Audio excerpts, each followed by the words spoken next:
Actually મારે હમણાં જ એચઓડી મેડિસિન જોડે વાત થઈ. છૂટાછવાયા ડાયરિયા વોમિટિંગના કે એવા કેસ આવે છે, પણ એવું નોંધપાત્ર વધારે થયેલ નથી ગરમીનામાં. અમારે ત્યાં હીટ સ્ટ્રોકનો એક વોર્ડ કાર્યરત છે, પણ આજ સુધી હજુ એક પણ પેશન્ટ આવ્યું નથી. મેમ, જે ગરમીથી બચવા માટે લોકોને શું અપીલ કરશો?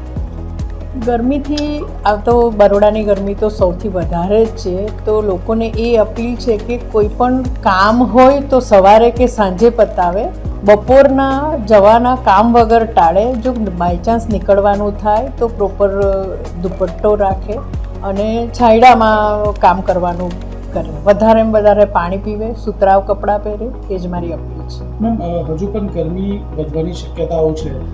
જો પેશન્ટ વધશે તો એસએસજી કેટલું સજ્જ? જો પેશન્ટ વધશે તો અમારે તો હીટ સ્ટ્રોકનો વોર્ડ પણ ચાલુ જ છે, અને નોર્મલ જે પણ ડાયરિયા વોમિટિંગ હીટને રિલેટેડ જે પ્રોબ્લેમ થાય છે, ડિહાઇડ્રેશન, એના માટે તો નોર્મલી તમામ વ્યવસ્થા હોય જ છે અને કરવામાં આવેલી જ છે.